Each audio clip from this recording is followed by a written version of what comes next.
नमस्कार दोस्तों। तो इस वीडियो में हम लोग देखेंगे कि क्या कल बैंक निफ्टी 44,000 की ओर बढ़ेगा या निफ्टी के अपने रीजन के कारण गिरावट दिख सकती है। ऑप्शन डेटा और चार्ट से इस बात को समझेंगे। साथ में इस हफ्ते यानी कल से डोमेस्टिक मार्केट और ग्लोबल मार्केट में बहुत सारे इवेंट्स हैं जिससे अब मार्केट की डायरेक्शन तय होने वाली है। तो इन सभी की आगे हम लोग चर्चा करेंगे।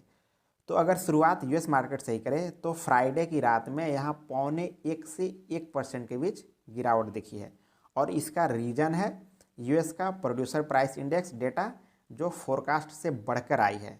मंथ ऑन मंथ बेसिस पर 0.3% बढ़कर आई है जो कि उम्मीद थी 0.2% आने की।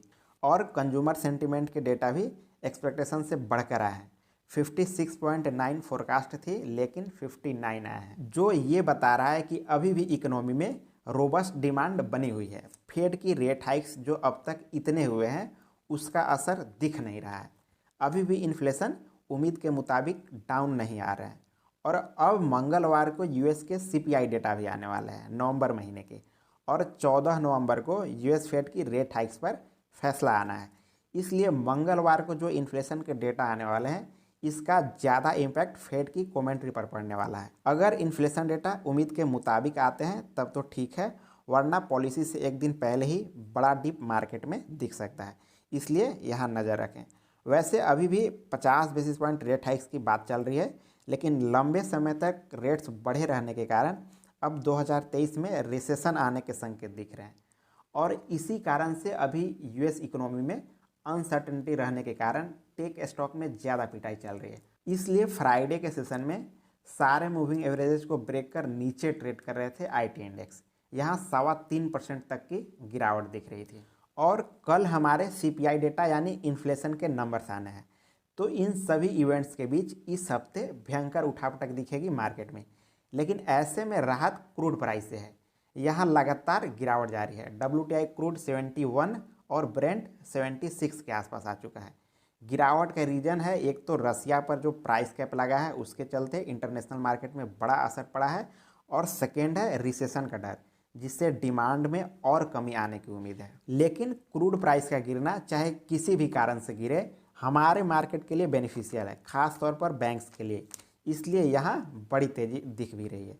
लगातार 2 दिनों से all time high bank Nifty लगा रहा है। तो ऐसे में निफ्टी बैंक निफ्टी पर कल क्या स्ट्रेटजी रखनी है अब उसकी चर्चा करते हैं। तो अगर निफ्टी की चार्ट पर नज़र डालेंगे तो ये टॉप बनाकर एम पैटर्न बनाने की कोशिश कर रहा है। लेकिन फ्राइडे को 20 day exponential moving average break होने के बाद यहाँ से रिकवरी भी दिखी थी। इसलिए अब मोस्ट इम्पोर्टेंट सपोर्ट लेवल 18,442 और इस कैंडल का लो जो कि 18,365 पर है, इसके नीचे जाने पर फिर गिरावट 18,200 से 250 तक दिख सकती है। लेकिन अभी इस कैंडल का लो जो कि 18,365 के आसपास है, यहाँ पर स्ट्रॉन्ग सपोर्ट दिख रहा है। उसका रीजन है बैंक निफ्टी का स्ट्रॉन्ग बिहेवियर। इसलिए डाउन साइड में यहाँ पर आपको सपोर्ट मिलेगा। अब अप साइड को समझने के लिए ऑप्शन डेटा पर नज़र डालें।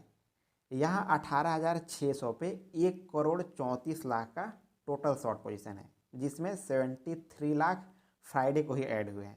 इसलिए 18,600 अब एक स्ट्रॉन्ग रेजिस्टेंस बन गया है क्योंकि शॉर्ट पोजीशन की तुलना में अभी पुट राइटर्स का कन्विक्शन यहाँ नहीं दिख रहा है।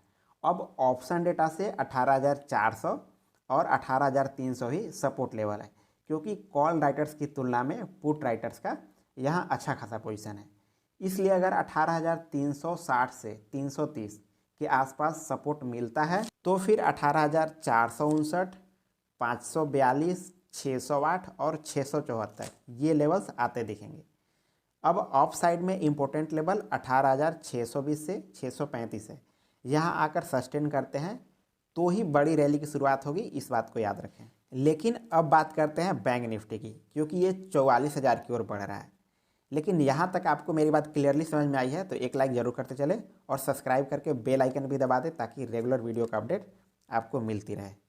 तो अब बैंक निफ्टी की चार्ट पर नज़र डालेंगे तो फ्राइडे को निफ्टी आईटी के चलते ऑल टाइम हाई से शार्प फॉल दिखी थी यहाँ। लेकिन लास्ट के टाइम में शार्प रिकवरी भी दिखी थी और इस कैंडल के क्लोजिंग के ऊपर क्लोजिंग मिली थी। हालांकि टॉप में हैमर कैंडल का फॉर्मेशन है लेकिन जब तक 10 डे एक्सपोनेंशियल मूविंग एवरेज जो कि 43,325 के आसपास है, इसके ऊपर है, कोई पैनिक नहीं आएगी और सेटअप भी स्ट्रॉन्ग बना रहेगा। अब ऑप्शन डेटा पर नज़र डालेंगे तो इम्पोर्टेंट लेवल्स 43,500 और 43,600 पे लॉन्ग शॉर्ट पोजीशन लगभग अभी बराबर चल रहा है। कॉल साइड में इस 100 पॉइंट की रेंज में लगभग 35 लाख के आसपास शॉर्ट पोजीशन यहाँ है, लेकिन लॉन्ग पोजीशन भी 33 लाख के आसपास है। इसलिए फॉल आने पर भी शार्प मूव अपसाइड में दिख रही है क्योंकि डेटा स्ट्रॉन्ग बने हुए हैं। हालांकि अब हर 100 पॉइंट की रेंज में रेजिस्टेंस बन रहा है क्योंकि यहाँ शॉर्ट पोजीशन अच्छे खासे बन रहे हैं। और इन्हीं डेटा को बनते देखकर मैंने आपको प्रीमियम टेलीग्राम ग्रुप में अपडेट दिया था फ्राइडे को कि 43,685 से 710। ये अपडेट मैंने आपको मॉर्निंग में दिया था 9:30 के आसपास कि 43,685 से 710 अगर सस्टेन होता है तो 43,740 और 775 आते दिखेंगे। और सस्टेन होने के बाद शार्प मूव दिखी थी। यहाँ आप पोल में भी देख सकते हैं 96% और 98% की वोटिंग है। और 2:17 में जब शार्प फॉल निफ्टी आईटी के कारण दिखी थी तो भी अपडेट दिया था कि 43,440 की ओर बैंक निफ्टी जा रहा है और शार्प फॉल 43,380 तक दिखी थी। तो टारगेट से ज़्यादा प्रॉफिट इस कारण दिखा था। तो इस तरह का अपडेट अगर आप रनिंग मार्केट में चाहते हैं तो प्रीमियम टेलीग्राम ग्रुप को ज्वाइन कर सकते हैं, इसका लिंक डिस्क्रिप्शन में दिया है। तो अब अगर कल के लिए लेवल्स की बात करें तो 43,325 जो मैंने डेली चार्ट पर बताया था, इसके ऊपर जब तक सस्टेन कर रहे हैं चिंता नहीं करनी है।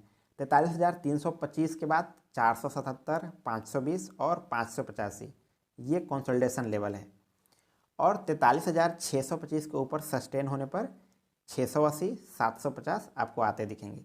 लेकिन 44,000 की ओर अब तभी बढ़ेंगे जब 43,750 से 43,785 अच्छे से सस्टेन करें 15 मिनट के टाइम फ्रेम पर, तभी कॉल राइटर्स ट्रैप होंगे।